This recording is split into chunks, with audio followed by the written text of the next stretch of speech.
Hello and welcome to Opposites That Chat. I'm Isabel. And I'm John. And we're here to talk about episode 3, right? Episode 3 of Survivor Australia Redemption. All things Survivor again. Just focus on Survivor Australia. Yes. Well, I guess I can kick us off and say yesterday that I wasn't like that excited about so far, but I feel like today's episode was the first episode where really got started, and I just feel like it was the first episode of Australian Survivor. And just on a little side comment, something that I was saying during the show, I feel like every time they always show like a section, like right at the beginning they talk about, who should we send home? And then that tribe never ends up going to tribal council. So it's always kind of a giveaway. When this time, for the first time, I feel like in Australian Survivor, they showed both tribes talking. So it felt like you have no idea, or I had no idea. Threw you off your game, huh? Yeah. Your prediction game. Yeah. Interesting. I haven't really paid attention to things like that. But I do really like the approach with editing, because I do feel like we are told what the dynamics are like and the hierarchies are developing in each of the tribes simultaneously, regardless of which one we see at tribal.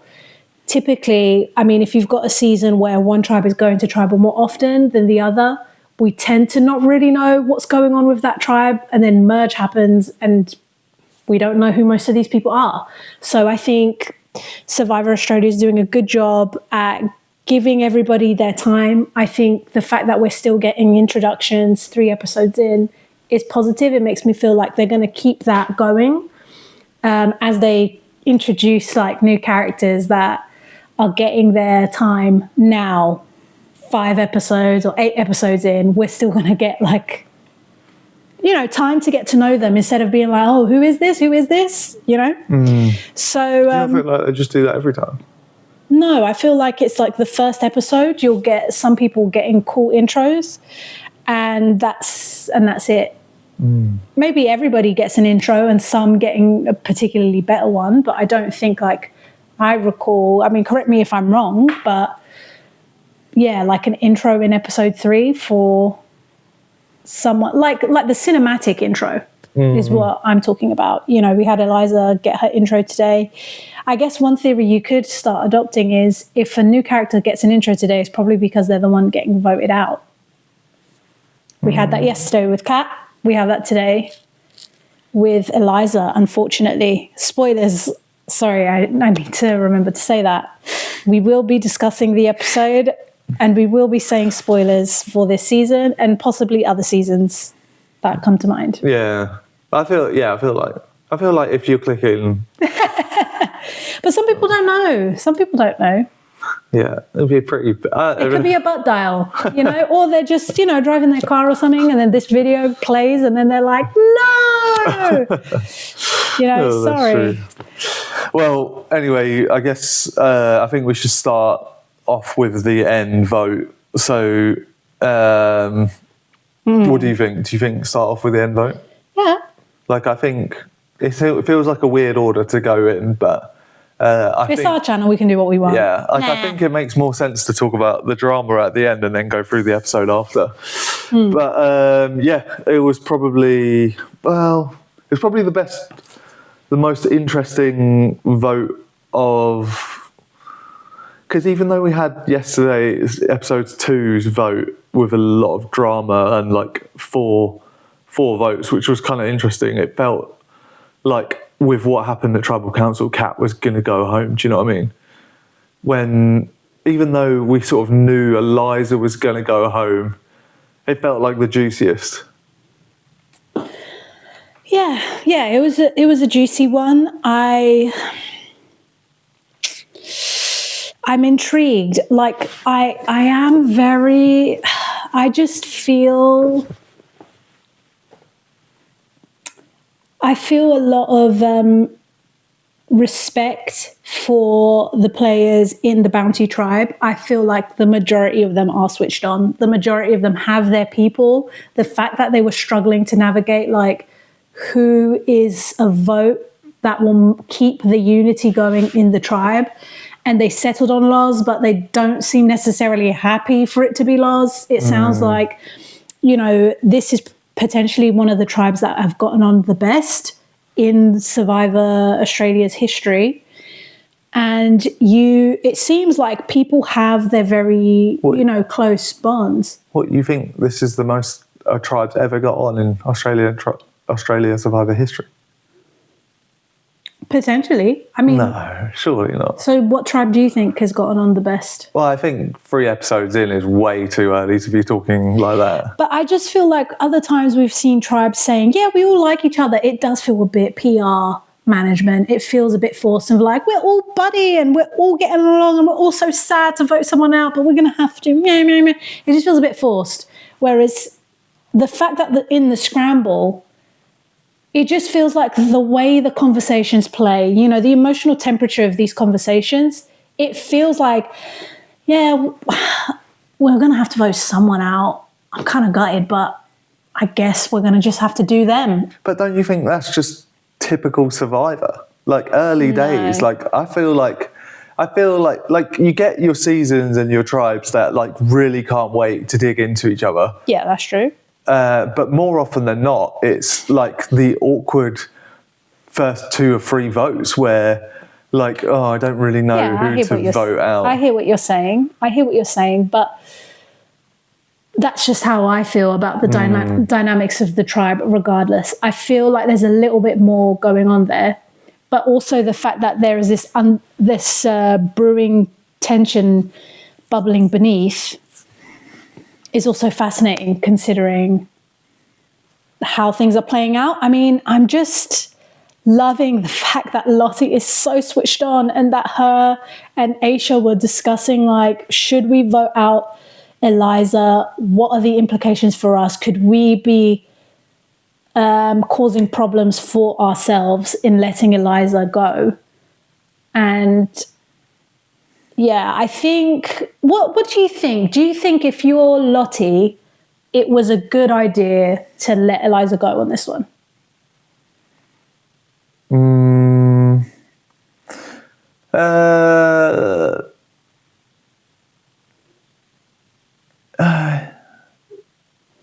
Like, I feel like maybe I've missed something, but what was it, Eliza close with Lottie? No. Yeah, I don't think... We didn't see anything. Yeah. Like, why do you think... Why are you asking me the question?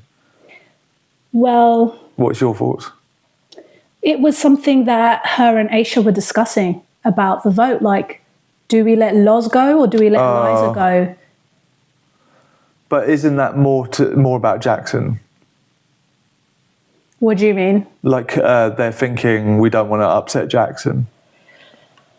I mean, how I read that conversation was they are keenly aware of the dynamics and they know that it's a bit of no man's land at the minute, but depending on who goes, the advantage could shift to the other side or the other side. And it's clear that tonight it's the other side pushing on who goes. Do we need to consider the ripple effects and how that's going to weaken our position in the tribe moving forward if Eliza leaves? How does that affect all the other dynamics? Because one thing Lottie mentioned was, the thing is, with Eliza gone, there's a world where Simon and Harry just take him under his wing, just scoop him up. That's one of the things that was mentioned. I kind of feel like it's a 50-50 with Jackson. I think them voting out Eliza, Jackson could feel utterly betrayed and be like, screw this. I mean, you saw his reaction. He was devastated. And he's straight away looking at Harry, did you know? And I kind of feel like, Jackson, your gut is telling you. Your gut is telling you he's a snake. He's called Dirty Harry for a reason. Yeah. You don't need to ask. You don't need to ask. Now is the time to decide, Jackson, what type of caliber of player are you going to be? What are you going to be, a Natalie? Are you going to enact revenge now that you're number one? has been voted off, are you going to smile to their faces and be like, yeah, I'm working with you, but when the time is right, pew? Yeah, I definitely... Are you going to just be like, oh, please, keep me around. Yes, please, I'll do everything that you say. I'll be a number for you. Whatever you want, buddy. You're going to be a Fraser. Which way is he going to go? I think it's like a 50-50. We don't know Jackson well enough. I hope he loves Eliza enough to be like, screw you guys, I'm burning all of you down, and works with Lottie, Aisha, and MMA fighter. I'm kind of getting the sense that the MMA fighter is happy he's part of the boys club now from what we saw today. So that's a bit concerning. But hopefully, I have a theory, actually. But hopefully, you know, they can work together and snipe, and, you know, make Harry regret letting Paula push this vote out on Eliza, because it could swing that way. It could swing that way. Yeah. The fact that he had no clue. I have a theory that I was thinking during the episode that, like, what's the MMA fighter's actual name? Keep calling him MMA fighter. I don't know. It begins with a C. It's like Cameron or Caleb, or I think it might be Cameron. But okay. I don't want to get MMA it wrong, fighter. so we'll just stay MMA fighter until we actually this remember. is what happens in Survivor, though, isn't it? Like, there's so many names and so many people to remember. It's like after certain moves or after certain periods of time or conversations, you're like, okay, their name is this, and I have that in all of the seasons. Like, it's so hard to remember all of the names. But MMA fighter,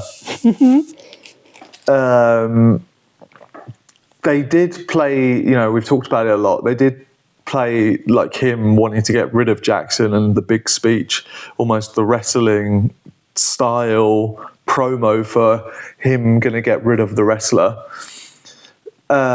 Maybe, and then we saw, like you said today, like the boys club. Maybe that whole thing was like a little like, oh, this is here, but later on they're actually going to be vital for each other, because they look like they could become quite good friends early on, like Jackson and MMA fighter. Yeah, and they could be quite pivotal to getting rid of Harry. Like it feels like they wouldn't show this moment of this guy unless it was just purely to try and like create more of a episode 1 drama.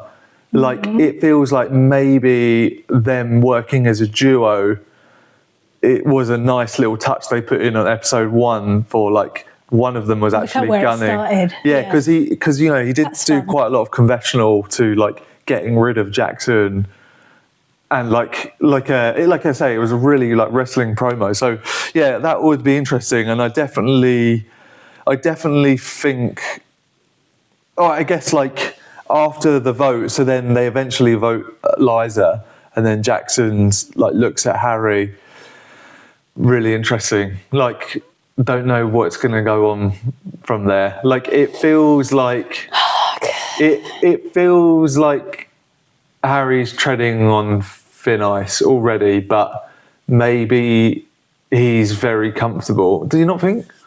Like, I think all the returnees have ingratiated themselves into the game. The newbies have handed the game to the returnees on both tribes this moment. The returnee with the least ground, as of episode 3, in my opinion, is Mark. But don't you think that Harry can quickly become like that? 100%, especially because in Tribal, he's there going, okay, guys, I'm the one running the tribe. Shut up, Harry. Driving the bus.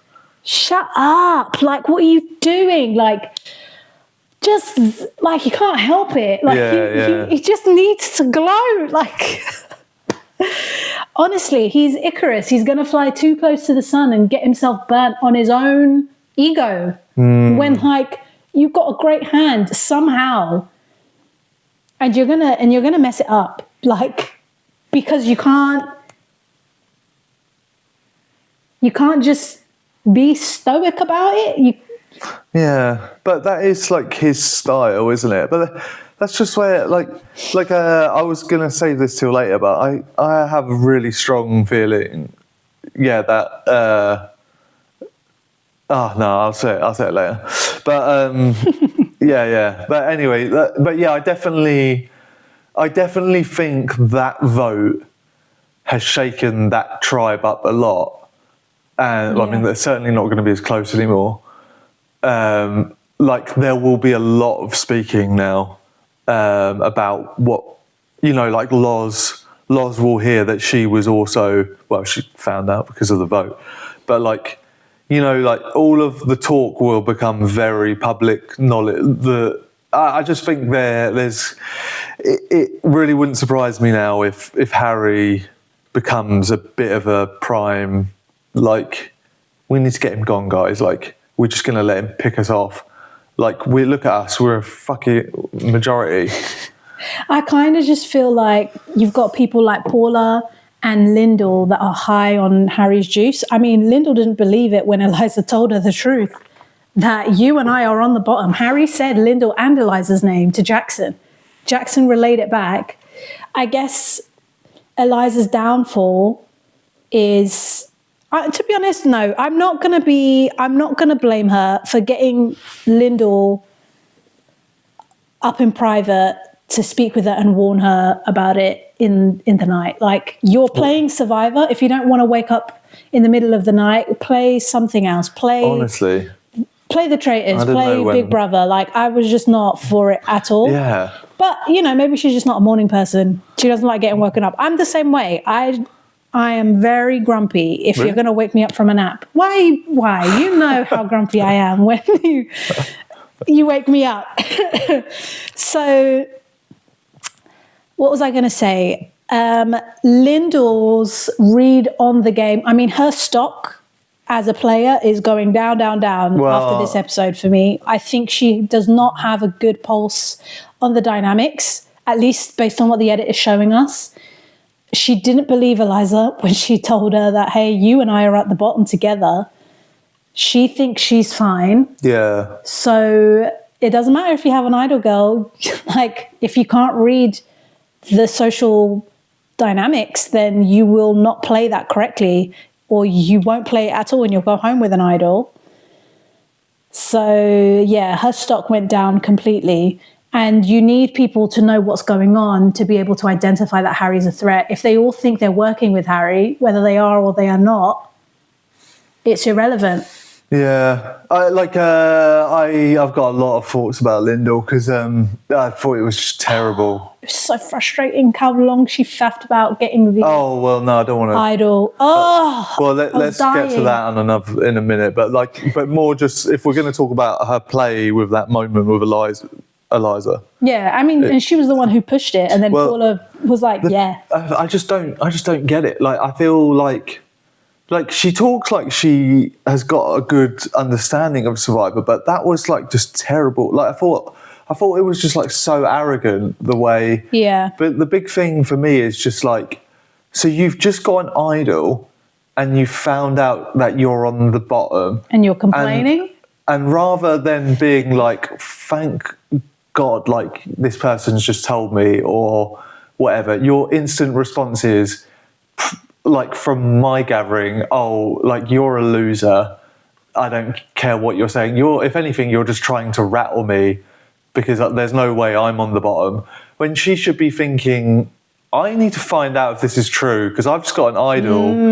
And first of all, my idol I might need to use it. Second of all, what can I do to really blow up the game? Would do. Yeah, that's what a good player would do. They would verify just too the arrogant source. In the moment. I think. And you saw players do that last episode when Kat was spreading information. I think it was Brooke that was like, "Who told you that?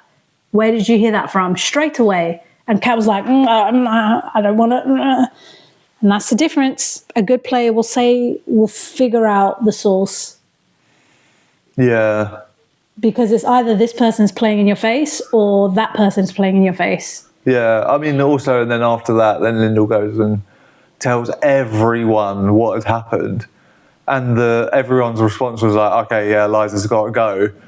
when like surely everyone's response was, wow, Lyndall's really like quite like, well, thinks a lot of herself that she wouldn't be down there.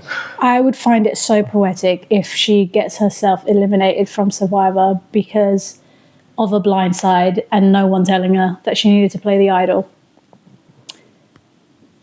Say that again. I would find it so poetic if Lyndall goes out of the game by a blindside because no one warned her that she was the vote. Yeah. And do you know what? We'd get a confessional of her complaining. Yeah, that like, would be... That's so annoying. I had an idol. Why didn't no one tell me I was the vote? Yeah. After what she did to Eliza. Yeah, exactly. Silly. And like, and I also with like, we're really hopping all over the place here, but like, I really love it when people like Eliza as well get voted out and then say thanks for the blindside, because I think it just feels like a real appreciation. Well, just an appreciation for the game, you know, wow, like she really didn't see it coming. Her words were, "My posse's just got bigger tonight," like not knowing that she's literally about to get voted out. Like I thought, like. And then, like to stand up and not be frustrated or whatever. It's just always like, I'd always like to think that if I get voted out, however, I'm like, like there was like nothing, like, you know, like I literally tried my all, or like, damn, like I literally was so comfortable. I really thought like I was fine. And then you're gone, you know, like it's just like putting yourself in those shoes. Like, yeah. And I'd be like, well, fair play, even though I fucking hate you, like this person that like must have orchestrated it and that, you know, but yeah, it's good. But anyway, I think well, just going back to my notes, so I just feel like this episode, as I said at the beginning, like this episode like really got it like kicking off. First of all, started with like Mark, so like it looks like just from the first clip alone, it looks like, you know, your comments from yesterday look like they could really come true. That Mark, like, you know, later on in the immunity challenge, like Don, I think his name is, like really probably dug Mark out of a hole, but also prevented us from seeing a really epic scramble. I think it plays to Johnson's benefit that they don't go to tribal today, because it gives him time to ingratiate himself with the tribe, to get the lay of the land and be like, yeah, Mark really is running the show. Mark really is comfortable. I want to highlight Sally, of all people. I felt like the way she handled the chat the morning after tribal with Johnson of saying, you know, I voted for you because I felt like that's what I had to do. I didn't know. I mean, that was crazy. I'm really sorry. That's the playbook. That's what you do when you vote for someone that comes back to tribe with you, to just squash animosity and establish a working relationship. Johnson is aware that he's at the bottom, and also he's smart enough to not hold a grudge. Yeah. And be like, I need to work with this person to dig myself out of this. You guys need to identify an enemy. And I think there's a world where Jackson, will see what kind of caliber Jackson is tomorrow or next episode, seeing how he speaks to Loz about voting her. And how Loz handles that too. Because, I mean, Loz so far seems like she's been very like, you know, I get it. Someone's name needs to go down. And hopefully, if Jackson is a good player, a smart player, a strategic player, an exciting player, groundbreaking player, not groundbreaking, but, you know, on the way there, he would have a conversation with Loz and squash the beef straight away and be like, I want to work with you. They blindsided me. They told me it was you when they wanted to vote out my number one. I don't trust them. Let's work together, you know, and, you know, have Loz believe it. Yeah. If Loz is smart enough, which I think she is, hopefully, I think she's not a petty player from what I've seen to hold that against him. But yeah, I think Sally did that chat was a really good chat. And I think Baron not going to tribal today was key for Johnson's survival in the game. Yeah. So he can rally the numbers and have the narrative shift towards Mark. Yeah, I really hadn't thought about that actually, but I think you're right. Like, it probably really, it could actually make the scramble next time they go even better. One thing for sure, I really want and feel like I need to see Mark go to tribal council before tribe swap. And I'm always nervous how early that could be. You know, I think we've seen it as early as 4 episodes in. So, like, it would really... I just feel like the way the tribe is talking right now, we need to see Mark go to tribal council and see what happens. Do you know what I mean? Yeah, that would be really satisfying. Yeah. I think as well, after the performance at the tribal immunity and the challenge, like the reward as well. Such good challenges today. Excellent. Oh, the drama. It Really was good. so close. Yeah. Both times. Incredible. I think great casting. I'll give that to casting. But I think yeah, at least for the challenge performance-wise, I have never been that excited by a challenge before in all my survival experience. Ever? I just don't care for challenges. I would happily just skip over to the end and hear the repercussions and keep it pushing. Whereas, like, this time, I mean, I'm never going to be looking forward to the challenge. Like, the challenge is not why I watch it. I don't watch Survivor for the challenges, but I will say this is the most entertaining I have found a challenge. Even the final challenge.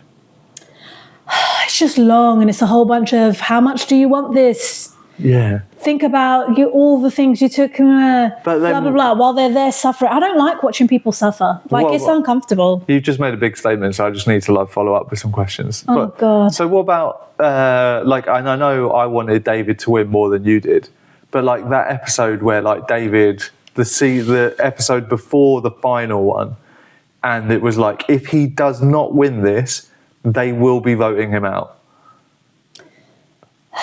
I just...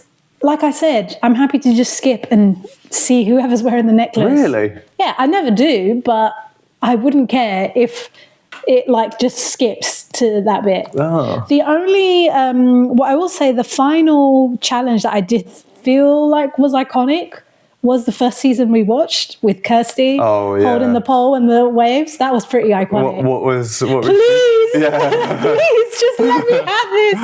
This is my dream, you know. And then she beats him. Yeah, it was so good.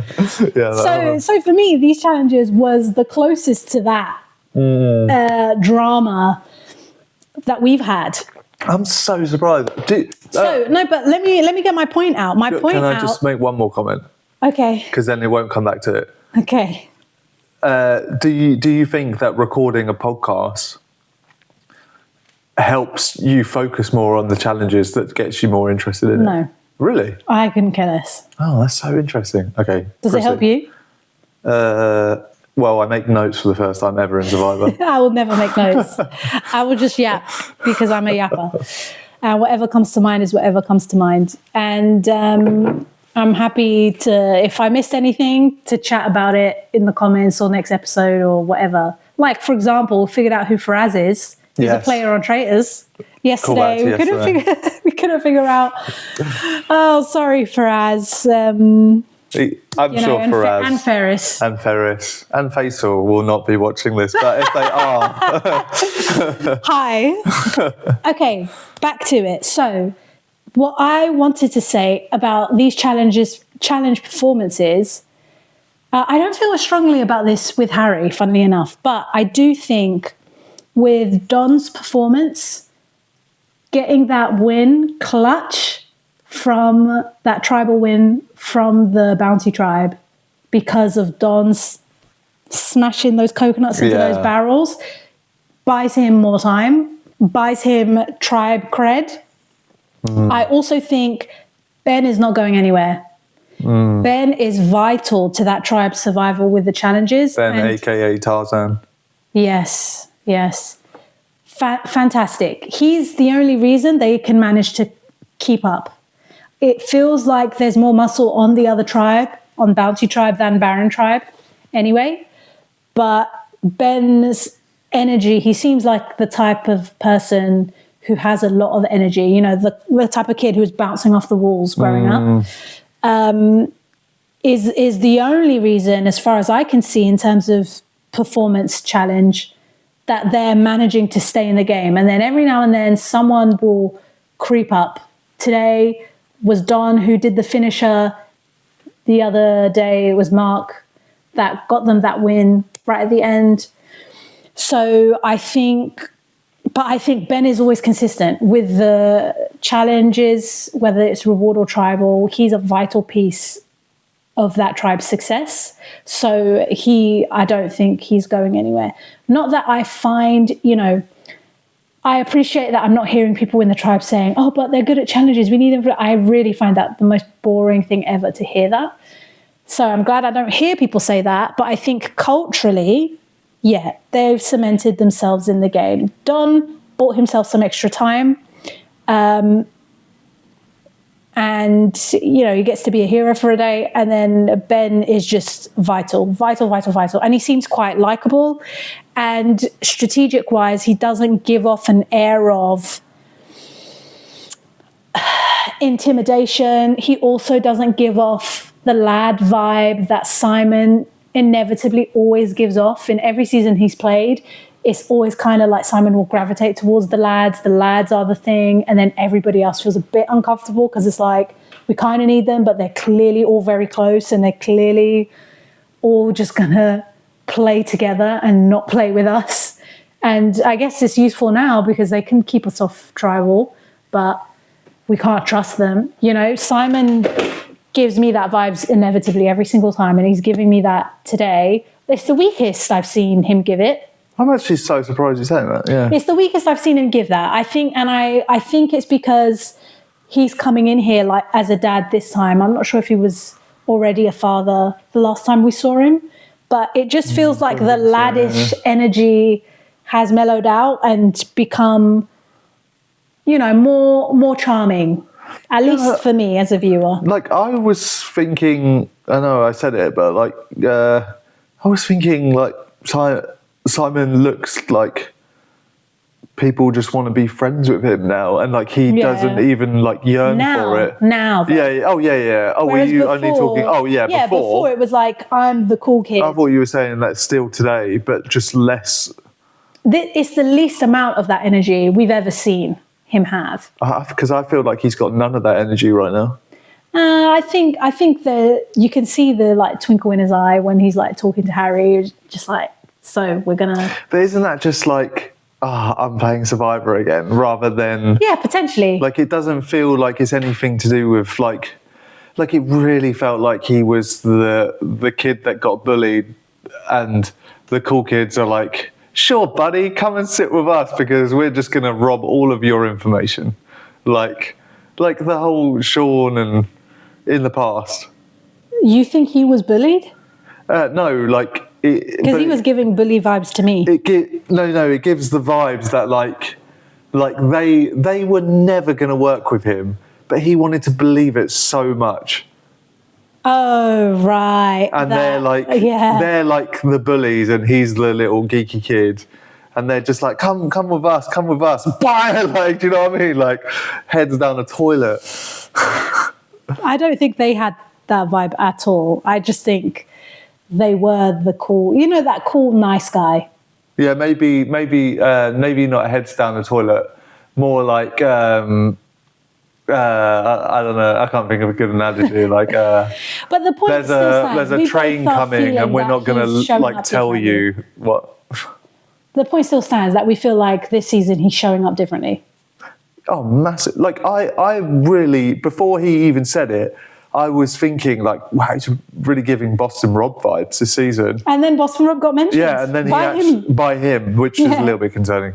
Like that definitely like makes me think like, okay, like can't because he's thinking of it from a different point of view. I was thinking it from a point of view. Well, I guess not. I was thinking it from a point of view as like everyone, like he is doing everything and everyone is trusting him. But it was the fact that he said, oh, wow, I'm getting so much information from everyone. I'm like Boston Rob. I'm like, oh, like, I guess that kind of marries what I was thinking, but not quite the same way. Yeah. Yeah. Fascinating. I mean, I think the returnees are running it, and it's not really that impressive. It's not that exciting, at least for me. Like, I want to see, that's why, thank goodness Lottie is there. She's switched on. Aisha seems switched on. Johnson is switched on. I want to say Blanche or Bianca. She's the older lady that's like built in Baron Tribe, where she spoke to Johnson and she was like, that was crazy, right? Oh, yeah. So she switched on. Yeah. So I think we're just getting going. Lyndall is not switched on.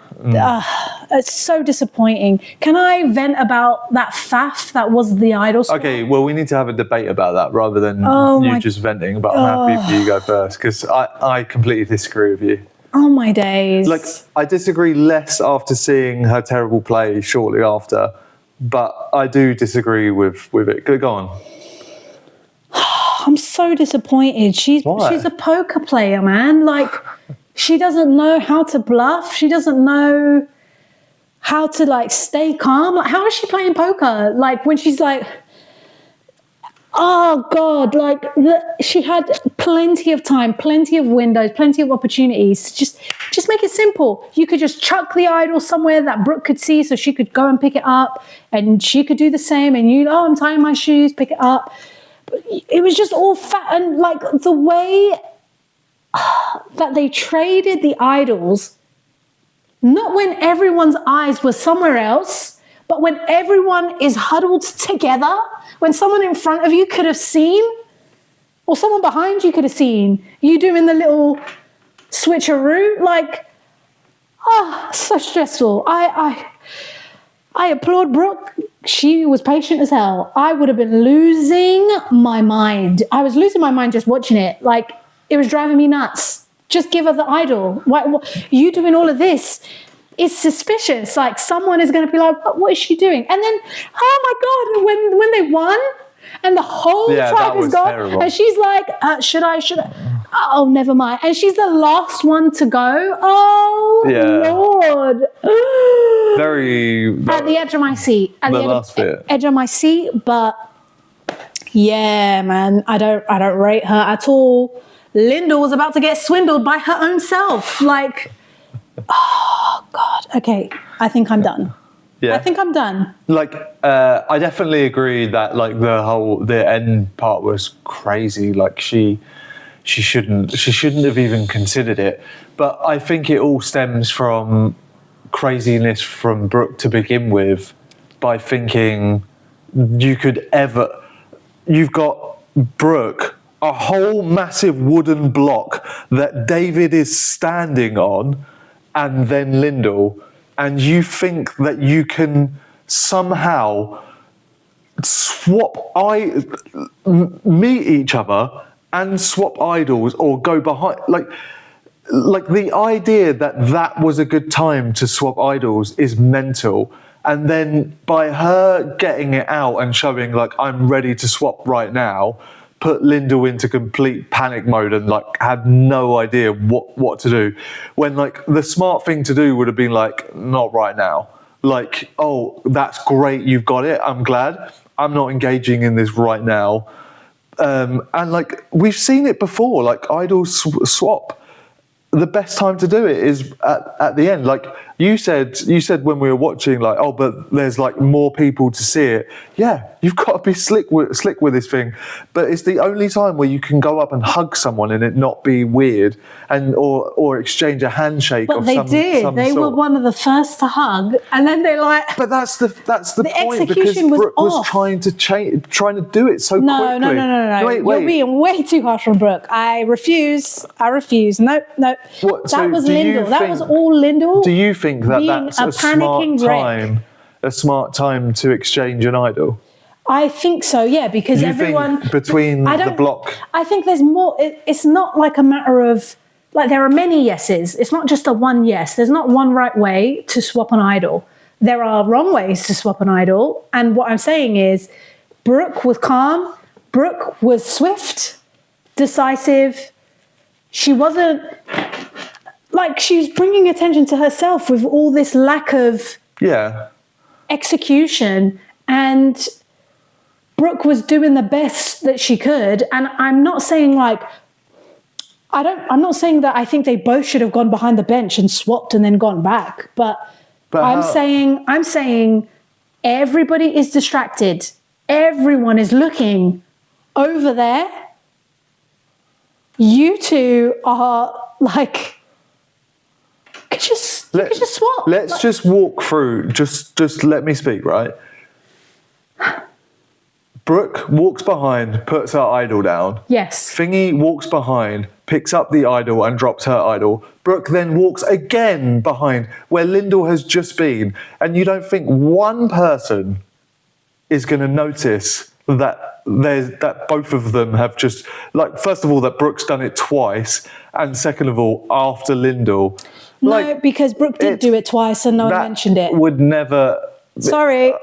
I don't Brooke think... went back twice and no one mentioned it. Like, maybe someone mentioned it, but no one mentioned it. I think 1,000,000% someone mentions it if Lyndall goes behind there as well. Again, you're underestimating the fact that, like, that was a completely different challenge. Everyone was watching the front. I'm sure there's a way to do it where someone would have, like, paid attention to what you're doing. But again, if you do it with an energy of like, of course they're going to feel that. But if, like, the way Brooke was executing this, but you can't... was no, let me finish. It was just swift. Yeah, she was just like, you know, blah blah blah, blah, normal. I have the hat, chill. I mean, she just had a swimsuit on. There was no hiding, and she's there like, yeah, she was. And really calm. There goes Lyndall with a, let me get my costume on. Let me put this. Let me put that. Let me. Like, it was way too much. Yes, it was too much. But this is like what winds me up. Like, what, you don't think that your first time on Survivor, you're going to be frantic and panicked? Of course you are. It was terrible. It was a terrible time to do an idol swap. The only time to do an idol swap is when you can say goodbye to someone, because there's no weirdness. That is the only time. Or you're like we saw that one time where they shared a bench, so like you're like people. Yeah. Like, again, that's fine because you're basically like touching each other anyway. So like. But they're never going to, because they're on opposite tribes, they're never going to be sat. Yeah, exactly. So you have to wait to say goodbye, and you have to be. And if someone, I'm not disagreeing. Okay. That, like, saying goodbye is a great window. It's the only window. I'm not agreeing there. I think there's many ways to do it. Like I said, there's many right ways. There's also many wrong ways. How Lyndall went about it was driving me insane, and I think she's extremely lucky that didn't blow up in her face the way she carried herself. Yeah. Secondly, I think, yes, typically saying goodbye is fine, but the way they were saying goodbye this time was very dangerous, because they were all a cluster. It wasn't like okay, we're moving through each other and you're at the back, so you two, all of your tribes have gone ahead of you. Like, there's a world where, you know, they're hugging and someone in front is hugging, and the person facing you is seeing you guys do that. One of them needed to take control of that moment and go, I need to say goodbye to you at the end, so I'm going to go. But neither and they of them said goodbye did. first, and then they're just hanging around each other. Yeah, and it was I blame Lyndall. Really I completely blame Lyndall for that. That was so messy. That was clunky. Yeah, like I'm fine with blaming Lyndall for a lot of it. Did the best she could with that situation, as far as I'm concerned. She even had Mark, hey, cover for me. Boom. Oh, I thought that was a terrible decision as well. But agree to disagree. What do you guys think? Because I think Lyndall was a hot mess, respectfully. Like, do you think that you could do any better? No, not necessarily. But I think I wouldn't faff around like that. Yeah. But oh God. I think if anything, I would discuss with, like, if I have an opportunity to speak with Brooke, like a quick whisper, probably be like, like last challenge or something. Yeah, goodbye. We'll speak tomorrow. Like I'll do something like have it ready. Yeah, like my response, if I'm like, it's difficult to put yourself in that moment, but my response, I would like to think, would be like, oh, she's like Brooke's got an idol out. Oh, she's crazy. She thinks I'm going to do that right now. Are you mental? I'm not drawing attention to myself.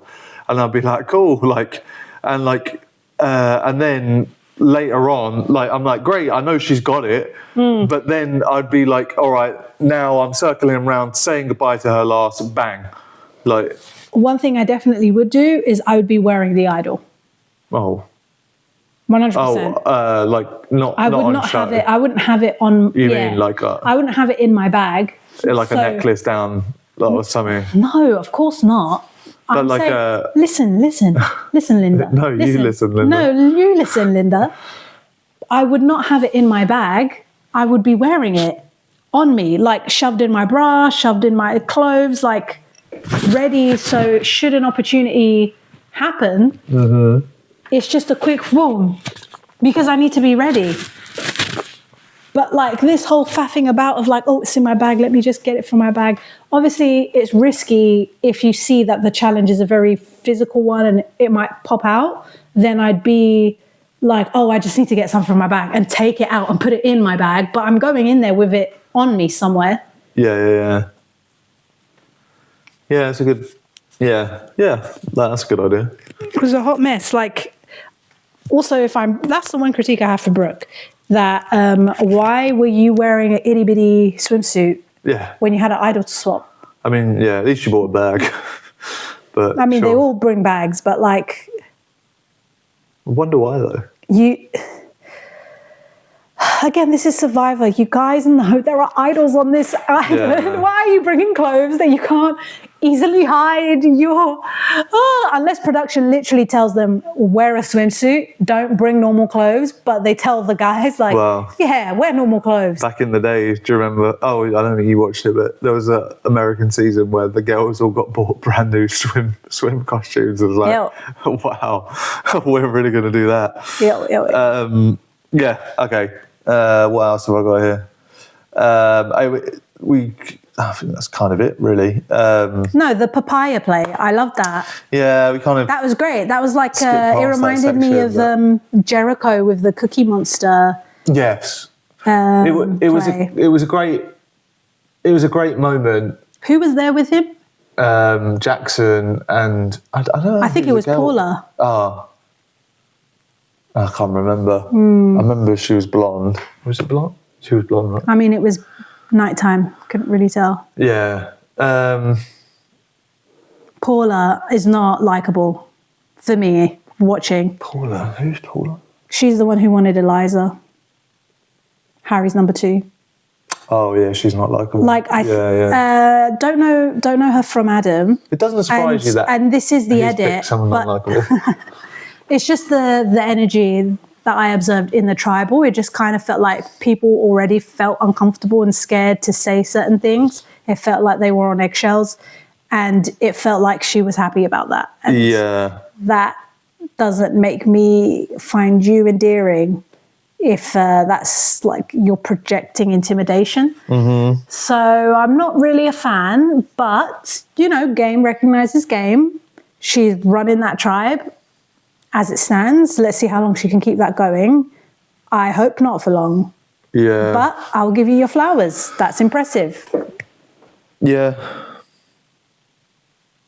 Yeah, I don't really have a lot to say. Like in the moment, I really like the papaya free moment. Yeah, me too. But I think it's a shame. It's probably just a really short-lived little moment that the papaya 3. I mean, it might be a long-term thing. Jackson might just commit.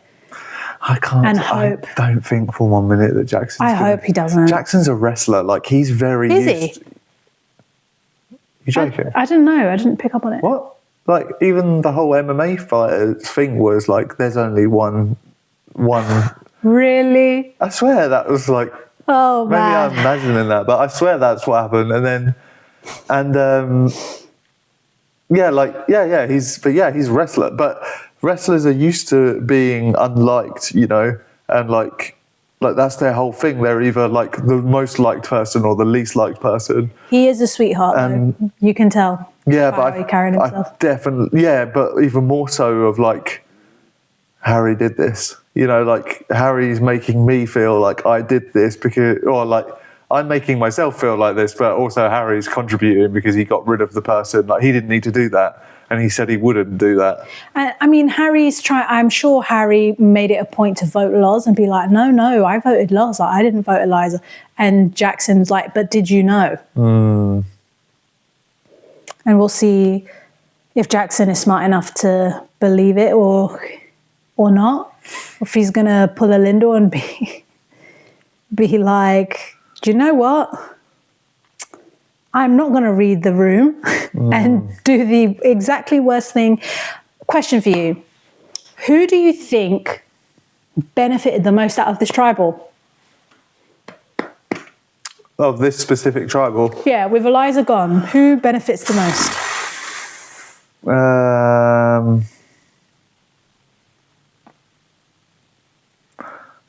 I can't think of who benefits the most, but I can think like Harry does. Like my head just instantly goes to Harry didn't benefit from this.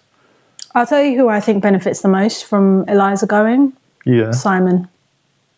Well, I think there's enough attention on Harry, and I think it could get traced back to Harry, but I don't think people are paying attention to Simon Definitely enough. not. I think everybody in that tribe would be fine to work with him. Yeah. So I was going to say at the end of the block of 3 episodes, I'm presuming, I don't think I've actually looked into it. But I'm just presuming Survivor is still like normal and they're just doing 3 episodes in a go. So I was going to say at the end of the block of 3 episodes, we need to say who we think is going to win, because my thing was 100% after these first 3 episodes, Simon. Like, I don't think anyone is finding him a threat, and they will. Like, don't get me wrong. Like, once it gets to merge, like he will become a threat, and they will be talking about him.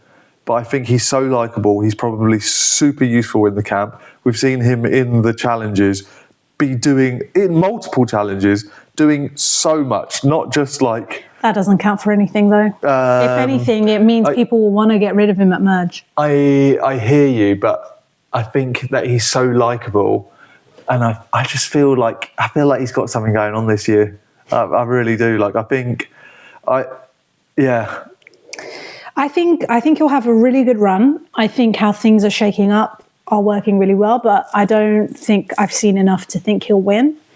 I think my winner candidates thus far, I know I said I think the winner is in the Bounty tribe, but I actually think that Faith has the most winning credentials to me right now. She is aligned with Mark. She's in the nucleus of power in the Baron tribe, but she also has, I don't know her name, the girl that has light blue eyes. It's the best way I can. She's a Summer. You know, for those of you who are fans of color analysis, she's definitely a Summer.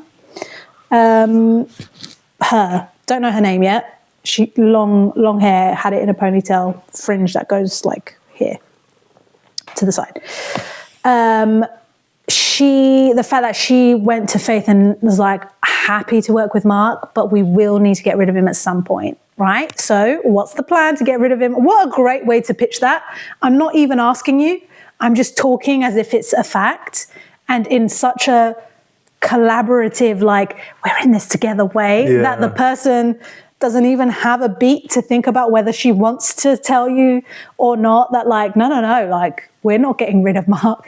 Faith was down for Mark. They're like this, and she's got someone telling her, so when is he going? And she's just there like, yeah. So there's a world where Faith might even let him go. But do you know what? Well played. She's either completely misread the room, that girly pop that mentioned that Mark needs to go eventually, but we're happy to work with him for now. And Faith's deduction of we run the risk of if someone's trying to take a shot at him, that they shoot at us by us being in association with him. Very astute of her, very astute.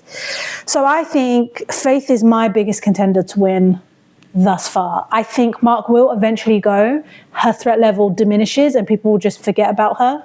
She bobs along to merge. Doesn't get a lot of attention because people are too busy getting the Harrys, the Simons, the Lotties, the MMA fighters, the who else? Brooks and Johnsons, and she'll just skate by. I mean, I think her gameplay will be a bit like, you know, when I didn't play real Survivor, guys, but I played Survivor, and do you remember Tala? How like she had a tight alliance. She came into merge with none of her allies, she just sweeps. I think Faith could have a trajectory like that and actually win. Okay, well, that's my prediction thus far. Yeah, we'll certainly find out, won't we? Yeah, I had a funny feeling about Simon from social medias, as I said in another episode. Yeah. And the more I see of him, the more I'm just like, this guy is going bloody far. But yeah, anyway. Can I just say more things? I think after today's performance, David cemented himself as an excellent presenter for Survivor, because his commentary, watching these players be hungry and miss home, and him being able to connect with that because he knows what that feels like intimately, made the show so much better. So, well done, David. Yeah, big. I know it felt like he was doing a good job, a fine job, but today I'm elevating that to great job. Like, I think the fact that they even talked about it was like a massive plus, because I feel like we've never talked about. Like, obviously they have the home things and they're like, oh, you miss home, don't you? But this was a real, like, yeah, this is the point in the game where it sucks, doesn't it? Like, do you know what I mean? And like, it was nice seeing the host being able to do that. Also, something that I don't think either of us have talked about, maybe I did talk about it once, but not on here, was, but it just like popped into my head again today that, like, obviously, you know, he did win Deal or No Deal Island, and they're trying to bring in US fans to the franchise. Like, the fact that he was so iconic in that show, and now he's the host of Survivor, like, that would definitely you'd like to think that would bring in people, especially after the season. Yeah, I could see that. Where Parvati just won their season before. Like, if it's possible for people in America to watch it, well, we can watch it, so why can't they? But yeah. Because they don't have our connections. We've just got VPN. I'm sure they've got VPNs. But yeah, I definitely wanted to highlight that before we close up. Well done, David. Props to David. And I kind of feel like this season, I kind of feel like I'm getting a sense of, you know, like, oh, this is really hard. I know it's really hard. I would never choose to put myself in a situation like that. I wouldn't be able to cope. But, you know, I got the sense that, like, yeah, these people are struggling. These people are hungry. These people are really lonely. Struggle like that. Come on, man. Come on. You know how much I hate sand. Like, how am I going to cope? That's nothing to do with homesick, though, is it? No, but I mean the environment itself. Like, and I would miss you so much. Like, being with these people, especially if, like, none of them are nice, or if I just feel like, But a little while ago, you had, you know, you were applying for that job where you were going to be away from home for like 4 weeks, and I was like, yeah, in like Dubai, having the time of my life. That's completely different to me being on a deserted island, starving for 5 days. When they said they've only eaten once in 7 days, you think I'll be fine? Absolutely not. I feel like you'd be good. I feel like, yeah, you'd be. I'd be good at playing the game. Well, you know, I can play Survivor at home. I feel like with those like difficult challenge, like it's things like the sand. It'll be things that like other people don't even think about or wouldn't consider an issue that you'll find the biggest hurdles. Like sand being everywhere. And the way, like, the walking on the barrel things, I would struggle with that. I'd be like Eliza, but worse. I think you'd be a laughing stock, unfortunately. Like, yeah, I really would. I really don't want I think they would just vote me out for how frustrating it would be. Because they constantly watch me struggle. Yeah. Like, and the adrenaline would be there, but it wouldn't help me. Like I've got a high chance of being a laughing stock for different reasons. Yeah, for I think if we were one player, we'd either be really good or just really, really shit. Yeah. As in like a combined John and Isabel in one player. Yeah, Jezebel would be.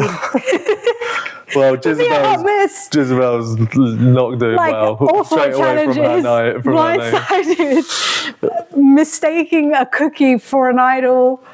Yeah, we'd be cooked. However, I'm not gonna lie, I actually completely forgot about that moment, and I had to Google it again, and then I remembered, and I was like, "Oh, that was so iconic! That was such a good moment." I mean, but if it's not Jezebel and we get, Ion. Yeah, Isabel and John, Ion. Oh, right. Oh, yeah. Then maybe that could work because you've got the challenges down. You can build the camp. You will be helpful and likable. And I would have the strategic. Saying I've got the challenges down is mental. Like, I'm not. In comparison to me.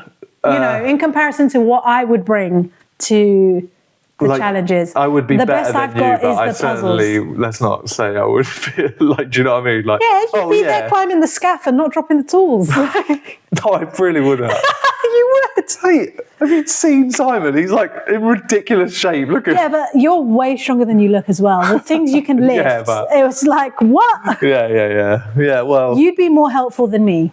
Also, I'm not a very strong swimmer. I'm stronger than you in swimming, but I'm not strong. Yeah. Anyway, I don't doubt, but you'd definitely be a really useful asset on puzzles for sure. Oh, come on, you would. Thanks, Mom. I appreciate that. I'll take it. Yeah, I think puzzles, maybe word things, maybe hit or miss. But I could also just be a George where I think I'd be really good and I never actually show out. Yeah, but consistently. Sandra won her season doing like not participating, not being good, so it doesn't matter. Yeah, no, it doesn't matter if I've got Simons on my tribe, if I've got people that can do that. Actually, that's just reminded me, how funny would it be? I feel like there would be a part of George absolutely seething that this, like, Simon has won Survivor. Are you kidding me? Like, I've worked my butt off and I've done so much, like, as in George. He would just say he only won because I wasn't there. Like, I'm his biggest op. I think what he'd say to himself is he only won because he learnt from me. I'm sorry. There's a part of him that would be raging. It's just so funny. I'm just reliving the flashbacks. Like, just Simon having the last laugh. It's just like, it's the thing that no one saw coming. Oh, because George has never won? Yeah. Oh, gotcha.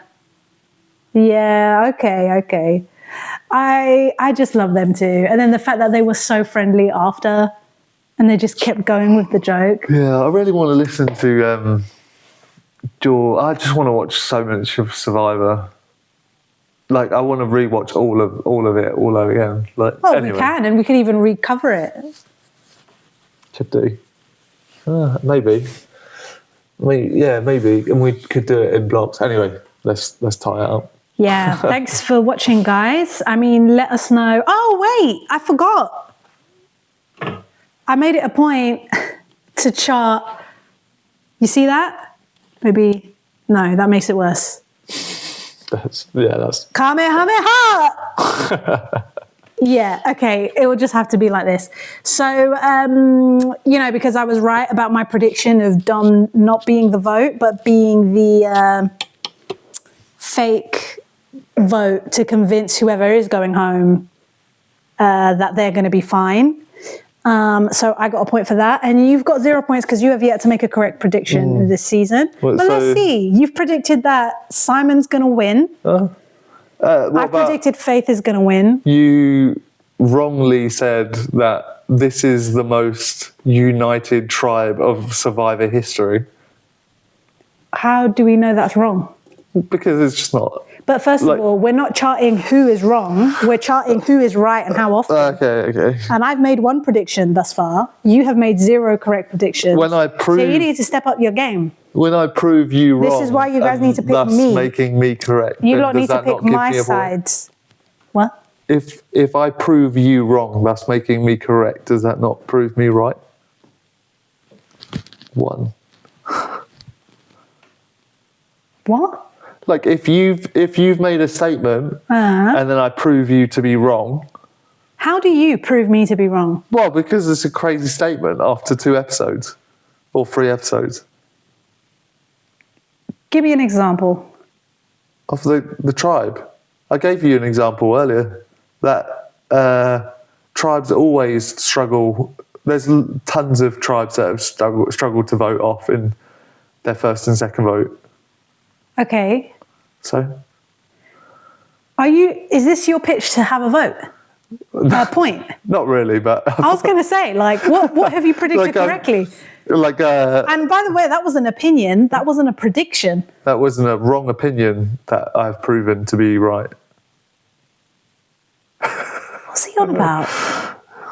I don't understand. Well, another one was that you said it was an unbelievable play from MMA fighter.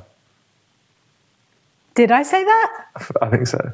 Unbelievable? Yeah. That sounds like the sort of thing you would see. Unbelievable. No, that sounds so like you. That was so good. It sounds like a sports presenter watching a football match. Isabel. That's all over you. That's you all over, please. Oh.